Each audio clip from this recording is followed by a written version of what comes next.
अस्सलामुअलैकुम नाजरीन। पाकिस्तान और अफगानिस्तान के ताल्लुकात हमेशा से पेचीदा रहे हैं। 2021 की अगर बात की जाए तो अफगानिस्तान में तालिबान की वापसी के बाद इस्लामाबाद ने ये सोचा था कि शायद एक नए दौरे कुर्बत का आगाज होगा, क्योंकि अब काबुल की हुक्मरान कुव्वत वही है जिसके कई रहनुमा बरसों तक पाकिस्तान की मेहमान नवाजी से फैज़याब रहे। मगर 2 बरस के अंदर अंदर वो तमाम खुशफहमियां रेजा रेजा हो गई जिन्हें हमने बिरादराना ताल्लुकात का नाम दिया था। पाकिस्तान के लिए सबसे बड़ा चैलेंज ये है कि वो दहशतगर्दी की एक नई लहर का सामना कर रहा है।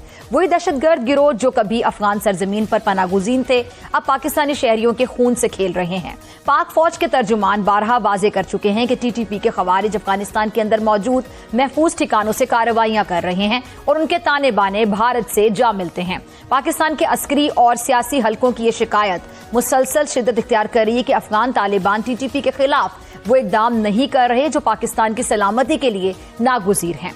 वज़ीर दिफा ख्वाजा आसिफ समेत कई पाकिस्तानी हुकाम ने बाज़ा तौर पर यह खदशा जाहिर किया कि भारत अब अफगानिस्तान को 2 महाज़ी हिकमत अमली का हिस्सा बना चुका है, यानी सिफारती दबाव और दहशतगर्दी का वार। ख्वाजा आसिफ के मुताबिक भारत अफगानिस्तान के जरिए पाकिस्तान से बदला लेने की कोशिश कर रहा है। आपको याद करवाते चले कि हमारे दुश्मन मुल्क भारत ने कई सालों से तालिबान को पाकिस्तान के खिलाफ इस्तेमाल करने की बाकायदा ठान रखी है। इसीलिए कहते हैं कि पाकिस्तान की फौज पाकिस्तान की सबसे मुनज़्ज़म सियासी जमात है जिसका मुसल्ला जत्था भी है। तो पाकिस्तानी फौज का पॉलिटिकल विंग आईएसआई है और आईएसआई का मिलिट्री विंग जो है वो पाकिस्तान की फौज है, और ये सब पाकिस्तान की सबसे मुनज़्ज़म सियासी जमात है जो आज तक कोई इलेक्शन नहीं हारी। जंग कोई जीते नहीं, इलेक्शन कोई हारे नहीं, ये इनके बारे में कहा जाता है। अब कहते हैं जी कि जब भारत ने हम पे हमला किया तो क्यों नहीं अवाम ने कहा कि आप मुज़ाकरात कर लें। हमने जवाब दिया उन्हें। 1 मिनट पहले तो तुमने कोई जवाब नहीं दिया, ठीक है, हम तो कह रहे थे कि जवाब दो, लेकिन भारत एक मुल्क है और मुनज़्ज़म जंग तुम पे मुसल्लत कर रहा था, उसका जवाब देना बनता है। लेकिन अगर जवाब देने के बाद तुमने टेबल पर बैठकर ट्रंप के हुक्म पे जंग बंदी करनी थी तो बात तो फिर मुज़ाकरात पर ही खत्म हुई ना। दुनिया की हर जंग मुज़ाकरात से ही खत्म होती है, वरना भारत को नेस्तो नाबूद करते ना। तुमने तो दिल्ली में झंडा गाड़ना था, गाड़ के आते। 78 साल से कश्मीर तुमसे आजाद नहीं हुआ और कहते हैं जी खैबर पख्तूनख्वा में दहशतगर्दी ज्यादा है। अच्छा, बलूचिस्तान में तुमने बिला शिरकत गैर इक़्तिदार पे कब्जा किया हुआ है, वहां क्यों दहशतगर्दी है?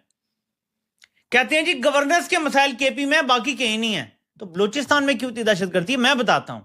केपी और बलूचिस्तान में मादनियात हैं, इसलिए वहां दहशतगर्दी है। इसलिए लोग कहते हैं कि ये जो दहशतगर्दी है इसके पीछे वर्दी। अल्हम्दुलिल्लाह सुम्मा अल्हम्दुलिल्लाह। 200 जहन्नुम वासिल 21 ठिकानों पर सब्ज हिलाली परचम लहरा दिया गया।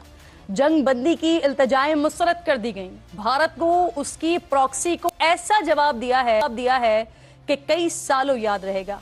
तालिबान दावा करते हैं इस्लाम का, लेकिन हकीकत में खिलाफ हैं इसके। मुसलमानों को कत्ल करते हैं, मसाजिद पर हमले करते हैं, कश्मीर की जिद्दोजहद आज़ादी से मुंह फेरते हैं। जिन मुजाहिदीन ने भारतीय फौज से लड़ते हुए शहादत पाई उनके खून से गद्दारी करते हैं, बल्कि उनके कातिल और मुसलमान दुश्मनी में पागल आरएसएस की हुकूमत से हाथ मिलाते हैं। आप जिस रसूल खुदा सल्लल्लाहु अलैहि वसल्लम का नाम लेते हैं भारतीय सरकार को वो तो गवारा नहीं है। आई लव मोहम्मद सल्लल्लाहु अलैहि वसल्लम कहने पर मुसलमानों को जेलों में डाला जाता है, लेकिन अफसोस सद अफसोस आपको ये नजर नहीं आता। आपके इस्लाम की जो हकीकत है ना वो सिर्फ इतनी है कि आपके उबूरी वजीर खारजा अमीर खान मुत्तकी भारत में बैठकर जुमे को प्रेस कॉन्फ्रेंस करते हैं, उसमें खवातीन सहाफ़ियों को शिरकत की इजाज़त नहीं दी जाती, लेकिन सिर्फ 2 दिन बाद ही इतवार की प्रेस कॉन्फ्रेंस में खवातीन की शिरकत हलाल हो जाती है। अब या कोई पूछे ना आपसे, अमीर साहब क्या 2 दिन में इस्लामी अहकामात या फिर इस्लामी उसूल बदल गए? मुत्तकी साहब, आपने पाकिस्तान को धमकी देते हुए कहा कि छेड़ने से पहले अमेरिका, नेटो और सोवियत यूनियन से पूछ लें। आप ये मशवरा पाकिस्तान को देने के बजाय ना अगर खुद सोवियत यूनियन से पूछ लेते तो पता लग जाता आपको कि इस जंग में पाकिस्तान ने क्या किरदार अदा किया।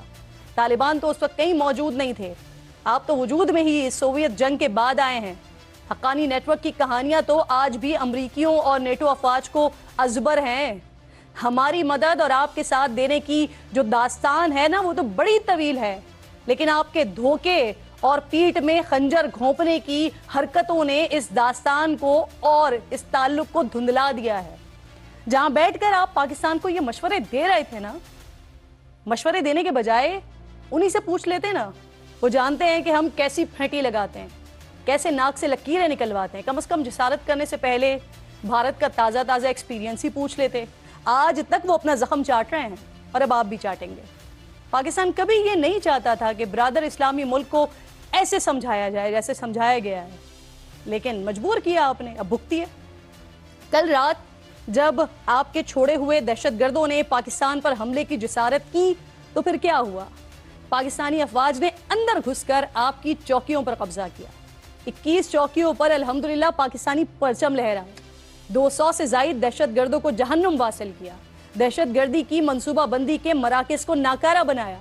तरबियती मराकज़, हेडक्वार्टर्स और सपोर्ट नेटवर्क्स को तबाह किया। दुर्रानी कैंप और इस्मतुल्लाह करार कैंप से तो अभी तक धुआं उठ रहा है, जहां से आप दहशतगर्दों को पाकिस्तान में मासूमों का खून बहाने के लिए भेजा करते थे। आपके सिपाहियों की हथियार डालने और चौकियां छोड़कर फरार होने की जो फुटेजेस हैं वो माशाल्लाह सारी दुनिया देख रही है। इसलिए आप हमें मशवरा ना दें, बल्कि उस भारत और मोदी से जाकर पूछें जिसने आपको इस्तेमाल किया और आप चंद टकों की खातिर इस्तेमाल भी हो गए। भारत जैसा मुल्क भी ना आपको इस्लाम का ठेकेदार नहीं, किराए का सिपाही समझता है। जब चाहो जैसे चाहो दाम लगाओ और अपने लिए फिर इस्तेमाल कर लो। इसके बावजूद हमारे यहाँ कुछ लोग माशाल्लाह चाहते हैं कि इन इस्लाम के जाली ठेकेदारों से, उम्मत के गद्दारों से बात की जाए, जो पाकिस्तान पर हमले के लिए तो दहशतगर्दों को भेज देते हैं, लेकिन कश्मीर की आज़ादी के लिए मुजाहिदीन और मजलूमों की सफ में लड़ने के बजाय जालिम और काबिज भारत के हाथ मजबूत कर रहे होते हैं, जो इस्लाम का नाम लेते हैं लेकिन गाजा के मजलूम मुसलमानों के लिए उनके हलक से आवाज़ तक नहीं निकलती। क्या वाकई इनसे बात की जाए? ये वो हैं जो हमारी मसाजिद पर हमला आवर होते हैं। क्या वाकई इनसे बात की जाए जो हमारे उलमाए कराम को शहीद करते हैं? क्या वाकई इनसे बात की जाए जो हमारे तालीमी इदारों में मासूमों को निशाना बनाते हैं? क्या वाकई बात की जाए इनसे जो बच्चियों को तालीम हासिल करने से रोकते हैं? अब ये बात मैं तकब्बुर से नहीं कर रहा नाज़रीन, ये मैं बड़े फख्र से और अल्लाह का शुक्र अदा करके ये बात कर रहा हूं कि पाकिस्तान की मिलिट्री दुनिया की तगड़ी तरीन मिलिट्रीज में से एक है। जब लड़ने की या जंगों की बात आती है ये उधेड़ देते हैं। हमसे 7 गुना बड़ा मुल्क, हमारी इकोनॉमी कोलैप्स कर गई थी, हमारे मुल्क के अंदर मैसिव पोलराइजेशन थी, हम इंटरनली बहुत ज्यादा कमजोर थे, और उसके बाद जो अरबों रुपए, बिलियंस ट्रिलियंस ऑफ डॉलर्स अपनी मिलिट्री के ऊपर खर्च कर रहे हैं, दुनिया का बेस्ट लड़ाका तैयारा राफेल तैयारा लेकर वो पाकिस्तान पर हमलावर हो गया, अभी तक खड्डे से नहीं निकला। और इंडिया को जो फेंटा लगा है नाज़रीन, इससे निकलने के लिए उसे दहाइयां चाहिए। और ये मैं खुद नहीं कह रहा, ये परवेंस वानी भारतीय डिफेंस एनालिस्ट कह रहा है कि इंडिया को इस खड्डे में से निकलने के लिए, इस हजीमत से, इस जो उनके साथ हो चुकी, इससे निकलने के लिए अब दहाइयां चाहिए, कई दहाइयां, उसके बाद जाकर वो रिकवर करेगा। शाइनिंग इंडिया फाड़ कर फेंक दिया गया, अमेरिका साइडलाइन हो गया, यूरोप साइड पर हो गया, तो बिल्कुल उनकी फॉरेन पॉलिसी कोलैप्स कर गई जो कुछ इंडिया के साथ हुआ है। अब जो अफगानिस्तान के साथ हुआ नाज़रीन रात को, ये तो ऑब्वियस था। यानी अगर अफगानिस्तान की जानिब से आप इश्तियारंगेज़ी करेंगे और आप अनप्रोवोक्ड फायरिंग पाकिस्तान की जानिब करेंगे, तो आधे घंटे के अंदर अफगान फोर्सेस ने सरेंडर किया, तालिबान गवर्नमेंट ने हाथ खड़े किए, पीछे की तरफ भागे, वीडियो फुटेजेस मौजूद है, थर्मल इमेजरी मौजूद है, वो लाशें छोड़कर भाग रहे हैं। और ये हमें आंखें दिखाते हैं और ये हमारे बच्चों को अपना आके शहीद करते हैं। भाई तुमने अपनी सियासत करनी है, ज़रूर करो, तुमने अगर किसी को बुरा कहना है ज़रूर कहो, हमारे घर में आके तुम हमारे बच्चों को शहीद कर रहे हो, ये काबिल कबूल नहीं है हमें। और पाकिस्तान ने कल रात से लेकर अभी तक जो कर दिया है, मैं आपको अंदर की खबर देने वाला हूँ कि अफ़गान तालिबान के अंदर खलबली मची हुई है, और लगता ही है कि वहाँ पे अब ये हुकूमत जो है ये कमज़ोर होती जा रही है, क्योंकि उनका ख्याल है कि जनाब अगर ये इन लोगों ने जो हरकतें की हैं, और 5 दिन पहले भी मॉस्को समिट में पाकिस्तान ने उनको बावर करवाया और हर मुल्क ने उनको कहा कि तुम अपनी सरजमीन को दहशतगर्दी के लिए मत इस्तेमाल होने दो। नहीं समझ आई उनको।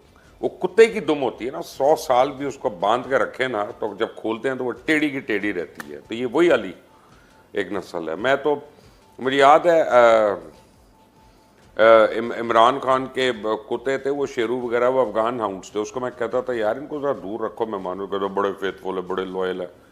और मैंने कहा 2 टांगों वाले का एतबार नहीं है, 4 टांगों वाले का कैसे एतबार होगा।